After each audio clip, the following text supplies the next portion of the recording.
get us up to speed on exactly the scope and scale of these attacks on Qatar, Maajid. Thank you, Becky. Right now, as it stands, we have had already more than 100 missiles and scores of drones launched at our country. And contrary to what the Deputy Prime Minister was saying, a lot of them were targeting civilian infrastructure, were targeting our infrastructure. They were not only targeting American forces that operate out of the Qatari Al-Udeid. Thankfully, our men and women in uniform have been able to thwart most of these attacks.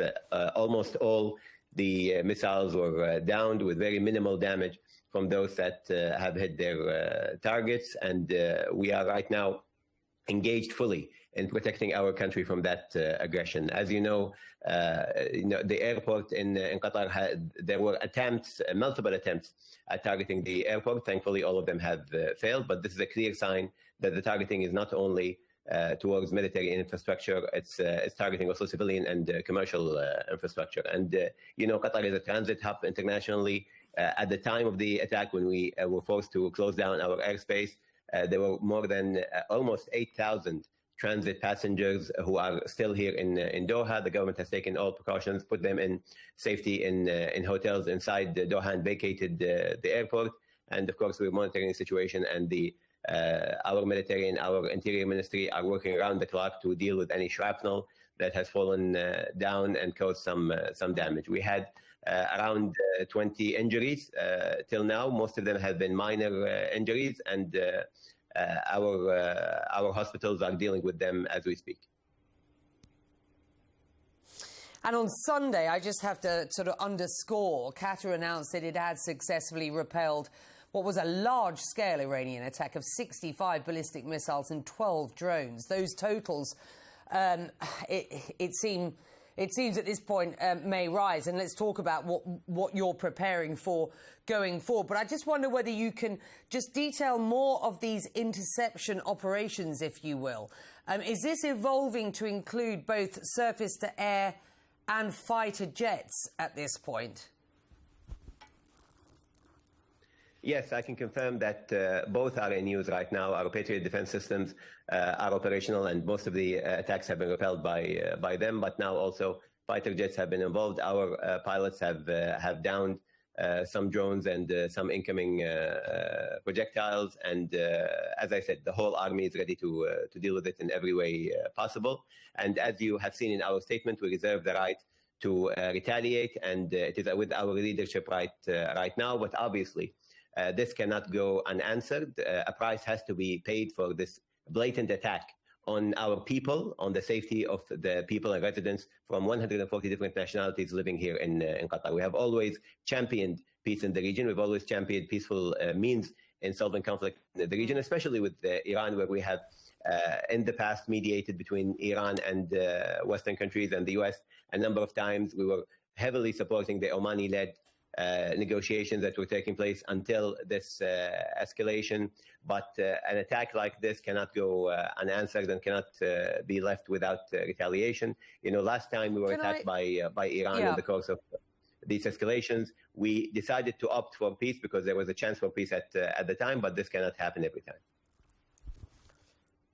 Yeah, I just want to ask you, just how long can Qatar keep up this sort of rate of interception?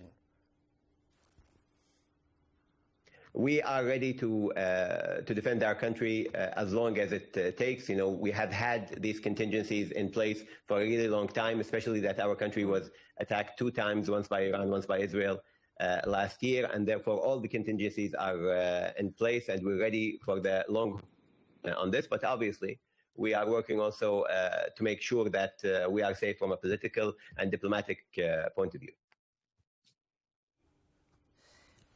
I just want to, as you are speaking, we're just getting into CNN some new news. Saudi Arabia has intercepted 2 drones at its Ra'is Tanura refinery, according to its defense ministry spokesperson. It's one of Saudi Arabia's largest oil fields, of course, and of huge economic significance. I wonder if you can just give me your response to that breaking news and what steps Qatar is taking to protect its economic assets, its gas assets. You've said that you've as well signed this joint statement, which with other Gulf partners and the United States, which gives you the right to respond. And I just want to know what that self-defense or that response might look like. Let's just start with how you are securing your economic interests at this point and how concerned you are about these non-military targets.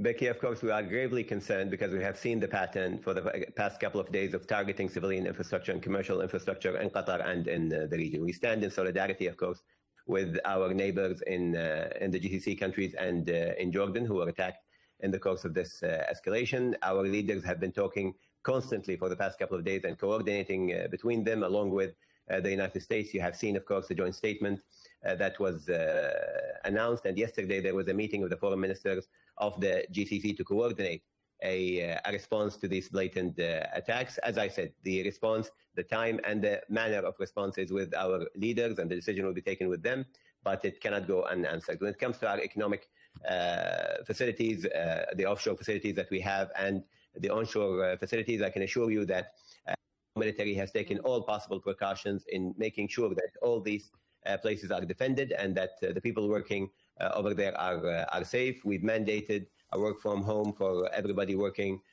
in Qatar at the moment, and we're asking everybody to shelter in place for the time being, and we've put down our airspace in anticipation of any such attacks. But we are confident in our abilities. You know, with Iran, we've been working with them very closely on a lot of things, but we also had our disputes with them. You know, for 14 years we were at odds when it comes to the support of Bashar's regime in Syria. We know the threat that constituted to the region, and therefore right now we are defending our country against these attacks, but we will always opt for peace when there is a chance to have it. So the advisor to the president here, Anwar Gargash, has called on Iran to come to its senses. I mean, is Qatar's leadership in touch with Tehran? And if so, who do you have open lines with? I mean, it's not clear who is leading the country at present. Iran's top security chief, Ali Larijani, has just said he will not negotiate with the United States. He said Trump's wishful thinking has dragged the whole nation into an unnecessary war with, quote, false hopes and misleading negotiations. I mean, where does that leave Qatar and the region? And again, I put it to you, are you speaking to Tehran, and if so, to whom at this point? As of this moment, we are not engaging with government. We are busy, as you might imagine, defending our country and making sure that the people in Qatar are safe. And we will always have channels of communication open, but at this moment we are not contacting the Iranians. What we believe in right now is that however this drags on, at the end, solution will be made at the dialogue table. Solution will be made through negotiations, and that has to be done at one time or another when this escalation is over. But right now, our focus is on keeping our people safe, keeping our region safe, coordinating with our partners in the region and beyond to make sure that all of these attacks do minimal damage to our people, to our economy, and that we are able to withstand these attacks. And to this point, I think the military has shown that we are more than capable in defending ourselves.